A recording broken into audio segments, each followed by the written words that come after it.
There is a video I'm going to show you before it's being deleted. It's for how British conducted their punishment in Kenya during colonization. I hope that you have seen the video. Yeah, so watch this video before it's being deleted, because I don't know if they will take it lightly with it. Watch this and then we react on it. After the Second World War, there was an uprising by the Kikuyu people who wanted their land back. The Kikuyu were herded into concentration camps and fortified villages, almost the entire population of over 1 million people. People were systematically tortured to death. They invented a new kind of pliers whose purpose was first to crush men's testicles and then to cut them off. They women with bayonets. They raped men. Similarly, a favourite technique was to ram sand up the rectum with a stick. Sometimes they were rolled up in barbed wire and kicked around the compound until they bled to death. Some of the British soldiers boasted about this. This is within living memory. The Colonial Secretary lied about it. The papers documenting it were burnt.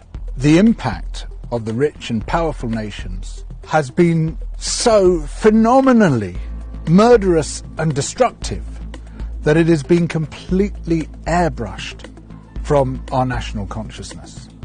In order to justify the land-grabbing colonial projects, you had to create an ideology. We, the Europeans or the Americans, have come to rescue the rest of the world from its depravity and backwardness. But in order to do that, you have to be able to demonstrate that the rest of the world is depraved and backward. From this arose the racism that is still with us today. It was a necessary component of the colonial project. Some people might claim, well, okay, we broke a few eggs to make this omelette. It's as if all those human beings were eggs. But look at the omelette. Isn't it fantastic? Look, we've made this fantastic omelette. Forget about all that unpleasant stuff and let's just celebrate where we are. Where we are is a continuation of the project. We commodified people's land and people's labour and turned it into our property. We're also destroying the rest of the living world alongside it. We don't have to be like this. We are the same human beings as anybody else. We're all part of the same big human family. We just have to recognise that, accept that. And of course, within Western countries, there are plenty of brilliant people resisting colonisation, both internal colonisation within our own countries and external colonisation of other people's countries. Now, welcome back. This is the video.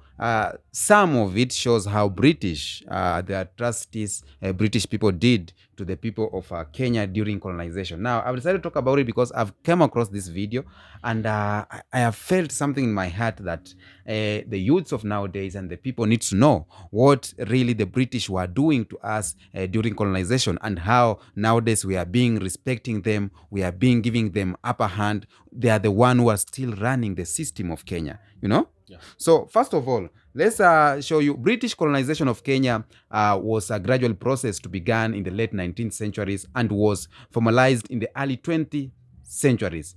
For example, in the late 1800s, that's where British came, had the interest to come to Kenya. And they established their control in Kenya in 1890s, where British and German signed, we call it a treaty, dividing East Africa into British and German sphere of influence, with Kenya and Uganda coming under British control. Now, you have seen that video. First of all, before we continue, what do you say about the video? As you, as the citizen of Kenya, as a youth is growing, as a youth who didn't know what happened, but you are seeing and you are reading. What do you say? It's frustrating so much, and it sometimes it makes me feel like we shouldn't really have respect to these people. Like we should not be associating with them, and we shouldn't be actually.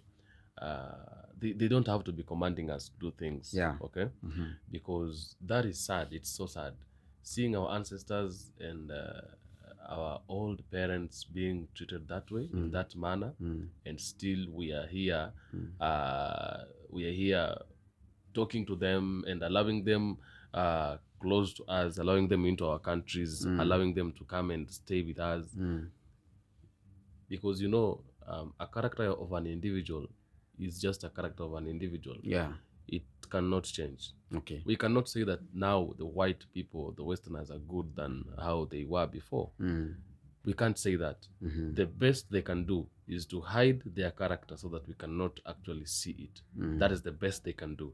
But changing to being good people, they cannot. They So we are cannot. just living with wolves in our homes. We are living with lions in our homes. Lions in form of sheep in our homes, because they are just hiding their characters. Okay, we are living with the enemy. We are living with people who don't who really don't see us as anything. As anything. Okay. Yeah. And therefore I feel so sad when I see that video. I've seen it, I've watched it. Like, you can't just treat a fellow human that way. Okay. So I'm very sad. If you are watching from Kenya, from Africa, anywhere, what do you say about the video? Now, let's break this down. In 1920s, that's where British became so, deep into Kenya, and they imposed punitive measures into Kenyans as punishment. For example, forced labor and land dispossession. For example, they took the lands of the people. Large tracts of land were taken from indigenous Kenyans and were given to the white settlers. We had the thing of Kipande system. If you have read about, Kipande system, where it was introduced in 1915. The Kipande was an identity card of all African male workers over 16 had to carry on their neck. Have you ever had that? Yeah. They had to carry on their neck. Okay. The Kipande was consisting history of the worker information and work history. It was served as a labor control tool, restricting freedom of movement and marking Kenyans as inferior subjects. Yeah. Punishment for not carrying a Kipande could include fine, jail time, and physical punishment.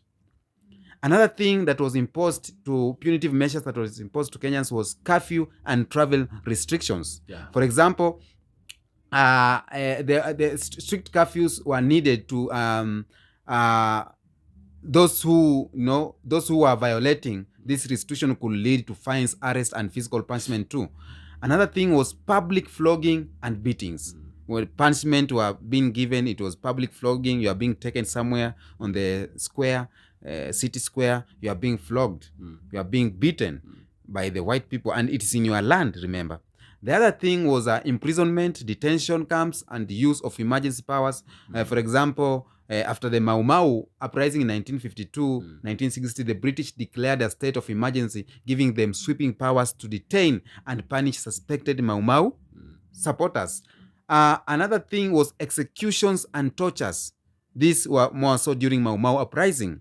Execution is where the killing of the people, Physical warfare and community punishment, that is what was happening during colonial, the British colony in Kenya. Yeah. So the brutal punishment imposed by the British had lasting impacts to the society, including trauma, loss of land, and economic power, and broken communities. Many survivors and descendants of those affected by this colonial punishment continue to experience the social and economic consequences of colonial rule in recent years. This is because even when the British went, they left Kenya in the hand of Jomo Kenyatta. And Jomo Kenyatta, instead of giving back land to the people, he gave land to his friends. Yeah. Moi, Biwot, all name those who had large tracts of land. Instead of giving the land back to the indigenous Kenyans, he gave back to his family and his people. And he introduced this thing of buying what?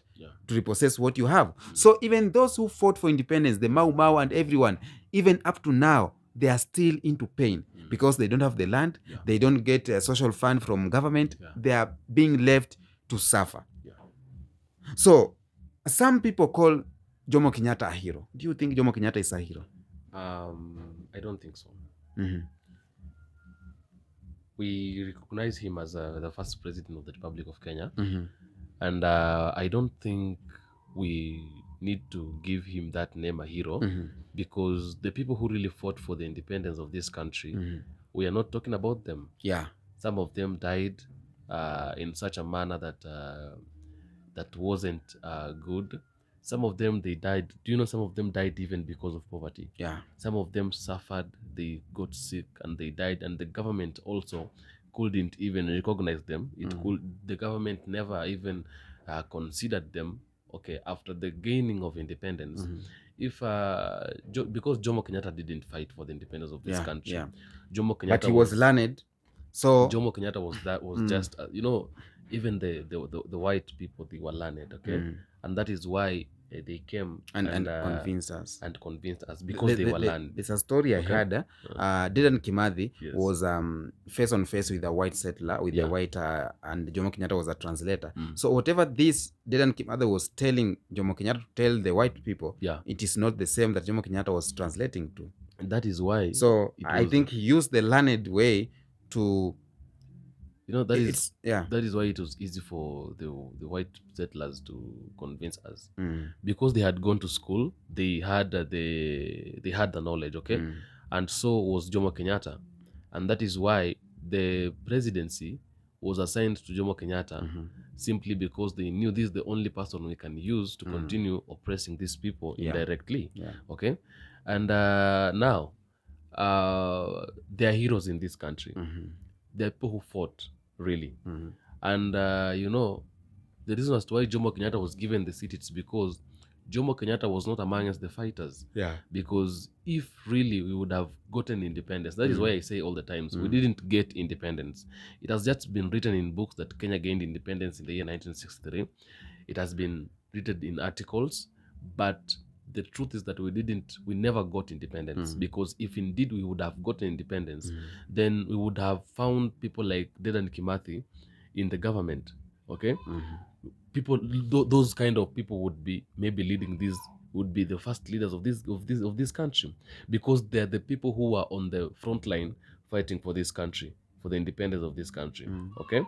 But when people say sometimes that Jomo Kenyatta was a weapon, maybe he was a weapon, a white settler's weapon. Sometimes I agree, because they chose someone that they know they would communicate with, and they would use him to continue oppressing us, of which the likes of Kenyatta and Kimathi, they couldn't have been used, because they were the people who were really fighting.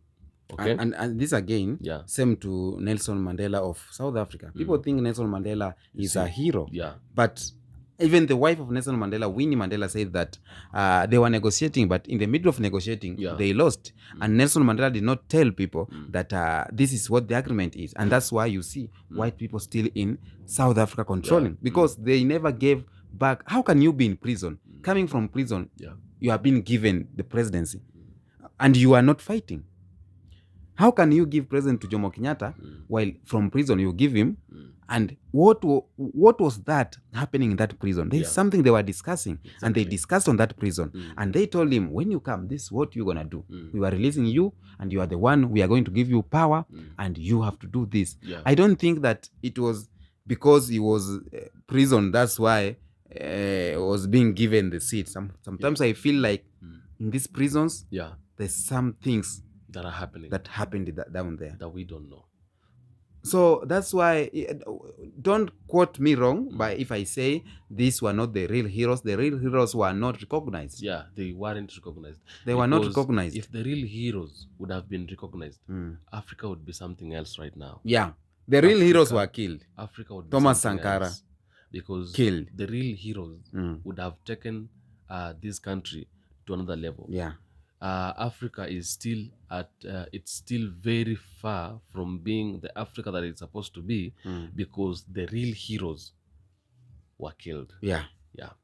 So tell me what you think on the comment section about this video you have just seen. We have just breakdown discussing, because we are youths and we need to know our history. I've seen videos where the queen died and Africans were forced to go. And remember, the presidents of Kenya, Uganda, these presidents that were colonized by British, they went and they were put on a bus.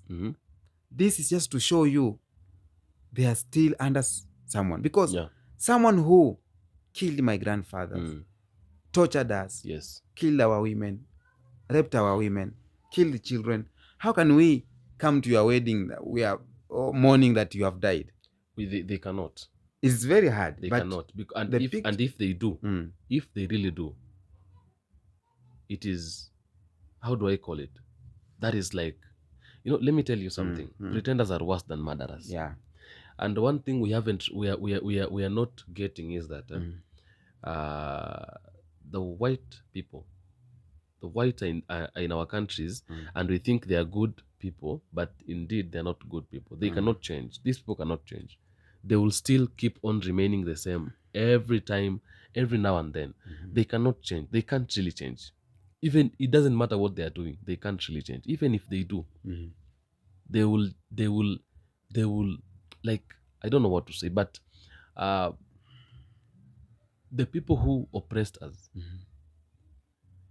They are still doing that. they're still doing the same thing. The difference is, right now, they're not doing it directly like they used to do. Okay?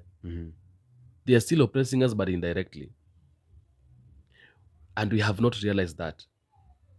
And that is why, the reasons why we are still in this situation is because the people that began leading Africa, they are the people that they gave us. Yes, they were Africans, but they were Africans who were being They have to report. They have to. It They was have a to report to manipulation. someone. They have to That report to something someone. that was. It was something that was. It was like a weapon that was created. It's just like Okay. school head boy. You cannot Yeah. tell me school head boy is the leader of the school. He's not the leader of the He school. is reporting to someone. So likes of So Jomo this one are Kenyatta, just head they were boys. just head boys. Yeah. They were just Yes, school prefects. School captains. Okay. Yeah. So they get instructions from the master, and then when they come, they impose those maybe those rules into us indirectly. Okay. When you go So against the women- master, yeah. you are being Yeah. suspended. But if the real heroes would have taken over these countries, they would have taken over Africa.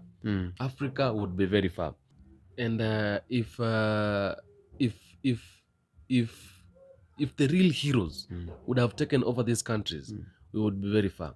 That is why anywhere where they realize that whoever has taken over a certain country is a hero, they hurried up to go and kill that person, so they can put there someone who will help them continue governing us.